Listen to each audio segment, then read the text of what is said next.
When Cornelius Vanderbilt died, one man held more wealth than the entire United States Treasury.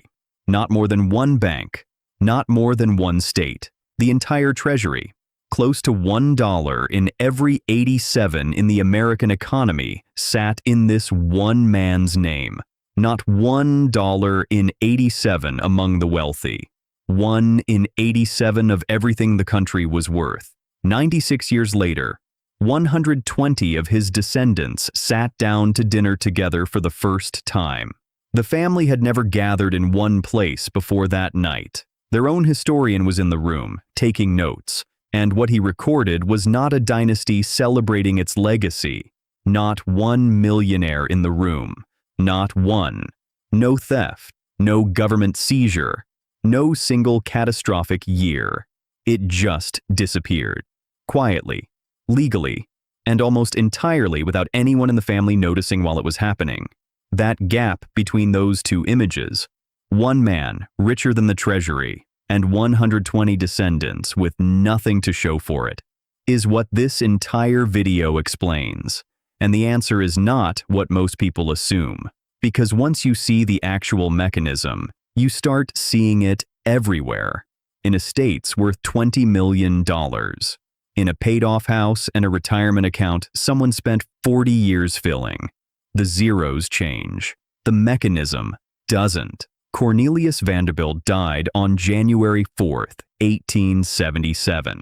He left behind roughly $100 million. Adjusted for consumer prices alone, that's somewhere around $3 billion today. But that number still undersells it, because inflation adjustments don't capture what it actually meant to hold that much at that specific moment in history.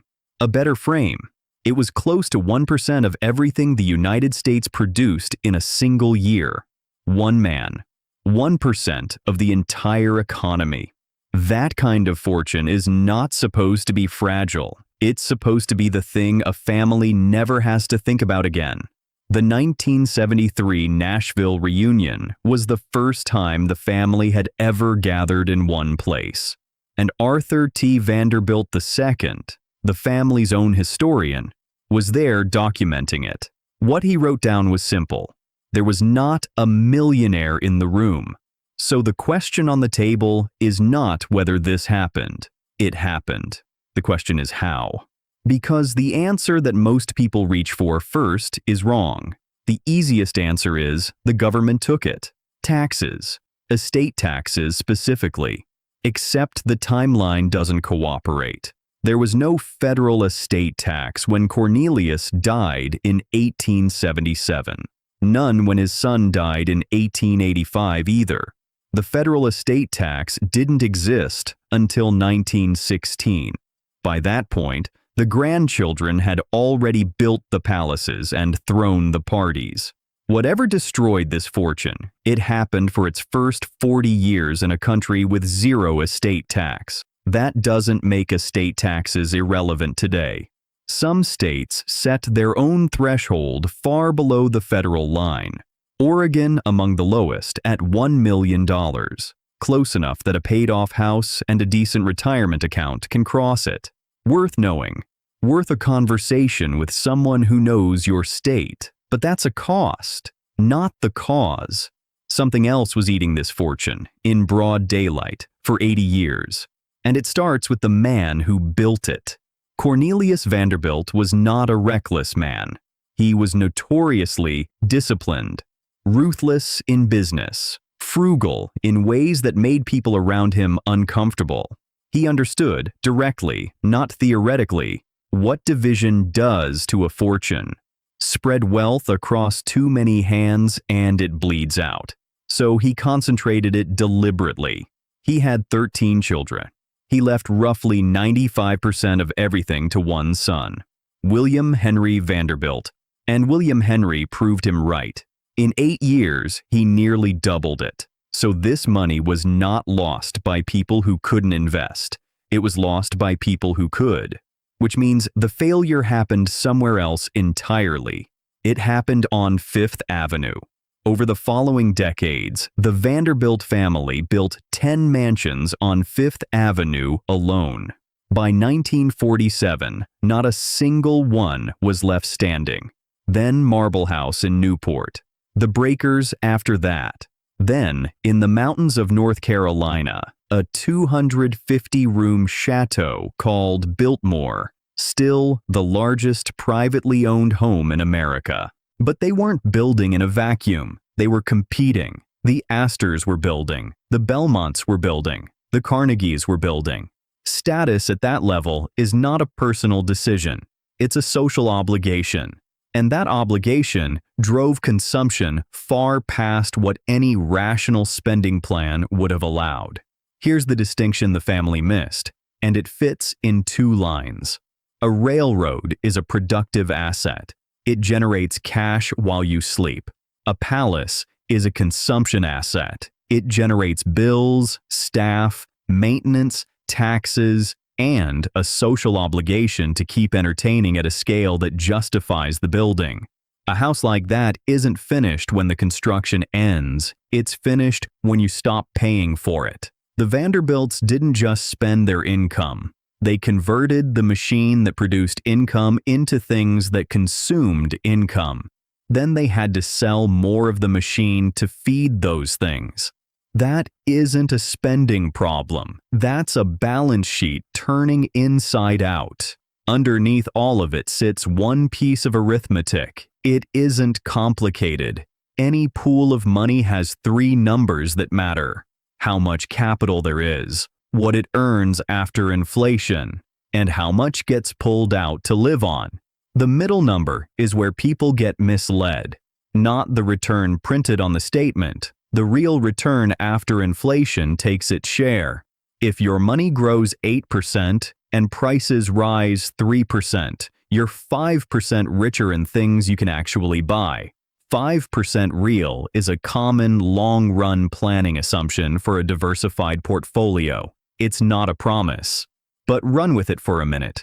$2 million earning 5% real produces $100,000 a year. Forever. Spend exactly that, and the capital never shrinks.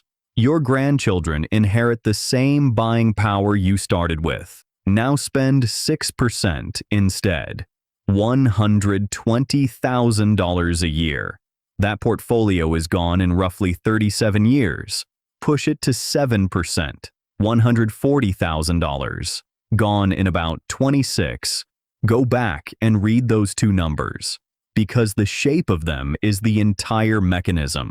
Going from 5% to 7% doesn't cut the lifespan in half. It takes something that lasts forever and gives it 1 human generation. And here's the piece that rarely gets named directly. Inflation doesn't wait for you to overspend. A family holding $500,000 in cash or low-yield assets isn't sitting still. They're losing ground every single year without pulling a single dollar out. The Vanderbilts had this baked in the moment productive assets became consumption assets. They stopped earning real returns and started generating real expenses simultaneously. The collapse never feels gradual from the inside. It feels sudden because the last third of the decline accelerates fast. Compounding runs in reverse just as ruthlessly as it runs forward. Every dollar you pull out is a dollar that stops earning, and that gap compounds against you year after year until the arithmetic runs out of room. Cornelius understood this. He tried to prevent it by concentrating the inheritance. It bought 1 generation. Because even with perfect financial behavior, no overspending, no bad decisions, not a dollar wasted, division alone is enough to do the job. Watch what it does on its own. A family earns exactly 5% and spends exactly 5%. Flawless discipline. The pool never shrinks by a dollar. Now give each generation 4 children. The second generation each hold a quarter. The third, a 16th. By the 4th, each person holds 1/64th of the original. $100 million becomes about $1.5 million per heir. With flawless behavior. Now put the two together. 5% earned, 7% spent, 4 heirs a generation, 30 years apiece. 3 generations later, each descendant holds somewhere around $250,000. That is the Vanderbilt result. And you can reach it without a villain, without a crash, and without a single dollar of estate tax. Just division, plus a comfortable and entirely reasonable feeling overspend that nobody in the family would have called reckless. The Rockefellers started from a similar position. Same era, comparable wealth, same country. The difference is that they built governance structure early. The family still holds significant wealth and influence today. Same starting conditions, opposite result. The only real variable was whether a system existed underneath the money. Division doesn't just shrink each slice. It multiplies the number of people with an opinion about what that slice is for. Keep assets whole, and the math problem eases. But a new problem takes its place because the people holding those undivided shares rarely want the same thing at the same time. 3 siblings inherit a company worth $3 million. Each owns a third, clean on paper. In practice, that's the fault line that quietly ends more family businesses than any tax ever has. One wants to sell and take the cash. One wants to reinvest and grow. One is in the middle of a divorce and needs money this month. Nobody is wrong. Nobody is greedy. They just have different lives. And without rules written in advance, there's usually one outcome. The company gets sold because a sale is the only thing 3 people who disagree can all be forced into. 2 of them lose a business to pay for a divorce that had nothing to do with them. This is where ownership and control come apart. With a buy-sell agreement written years earlier, the sister in the divorce doesn't need to force a sale. The company buys her third on terms nobody has to negotiate in the worst month of her life. Her brothers keep working. The business survives. A right of first refusal means her share can't be sold to a stranger. Transfer restrictions keep it from leaking to a creditor or an ex-spouse. And this is where most families never get the full picture. Trusts.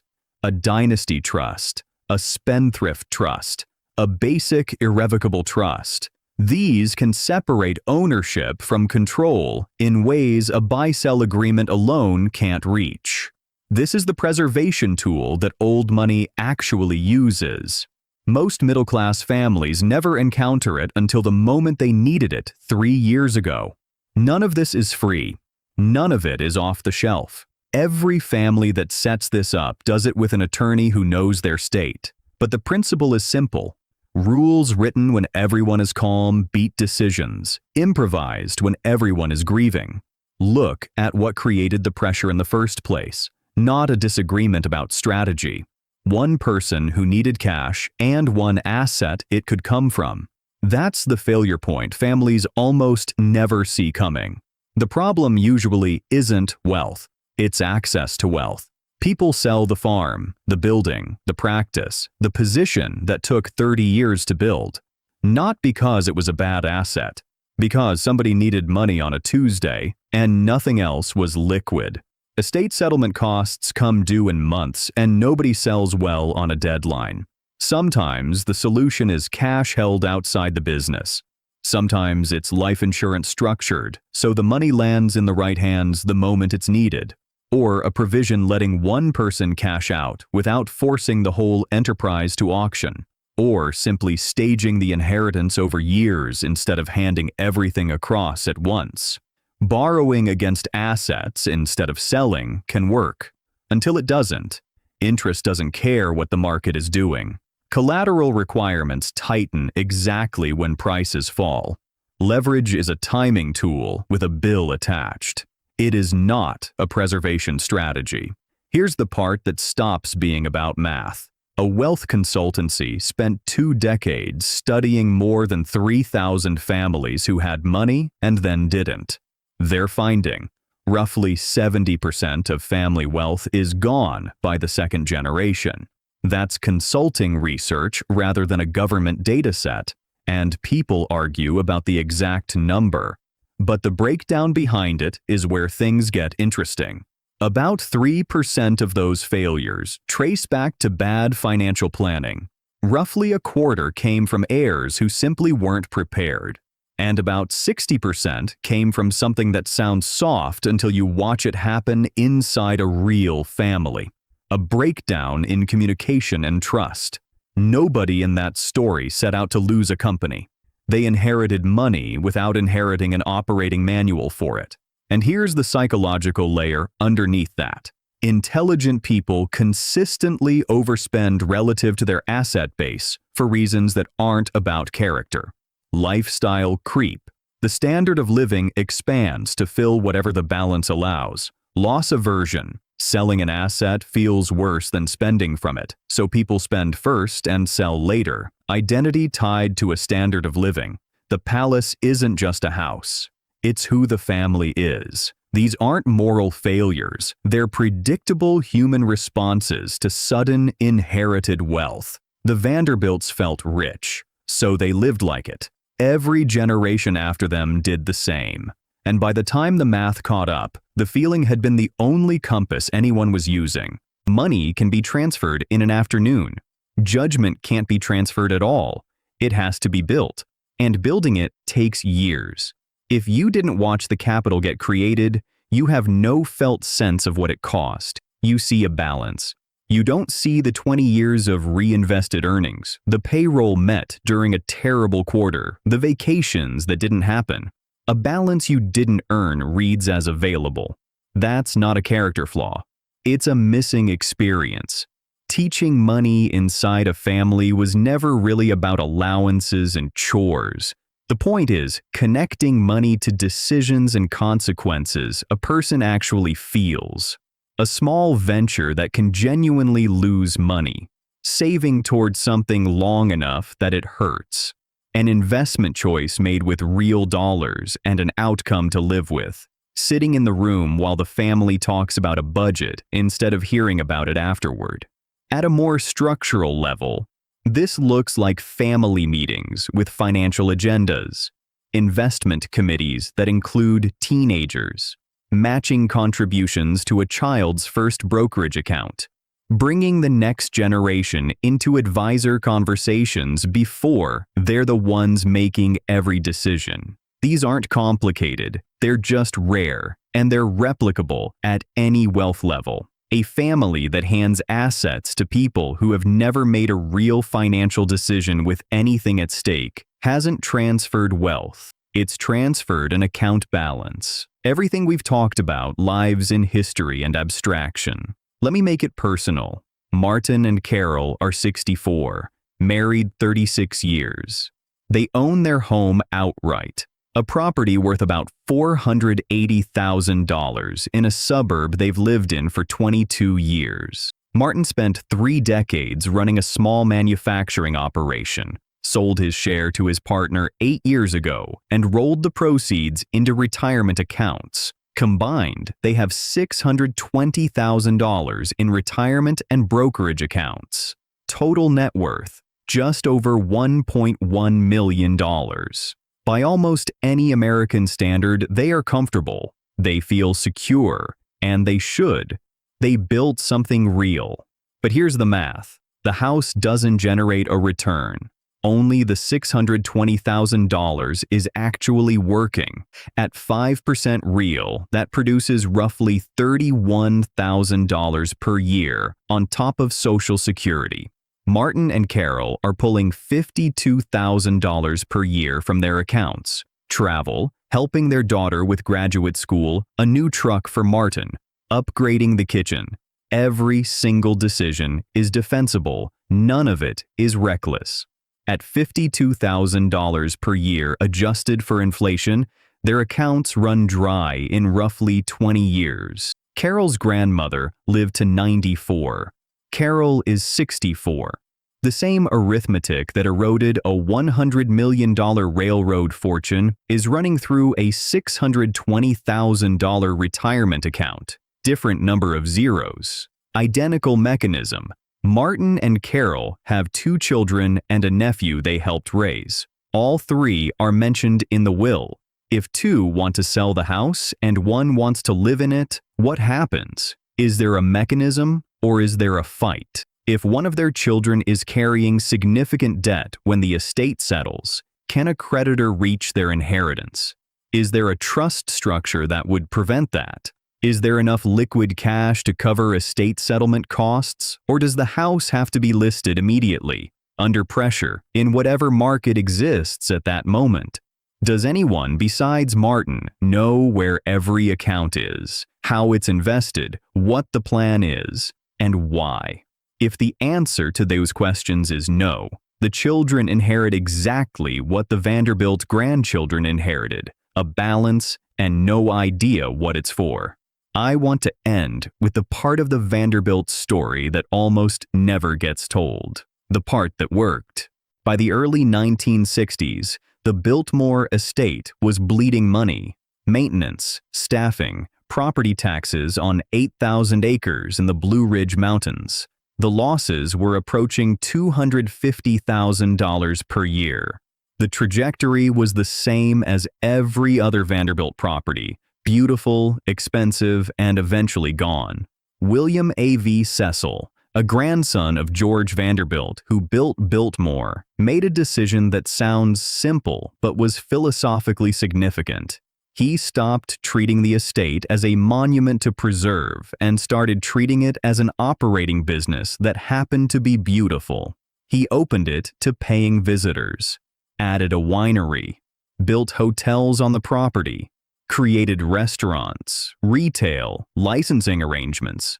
The estate became a hospitality and tourism operation, one of the most successful in the country. By the mid-1990s, annual revenue was approaching $32 million. By 2016, it had passed $200 million. The estate employs roughly 2,400 people today and draws over 1 million visitors annually. Cecil described the philosophy in one sentence.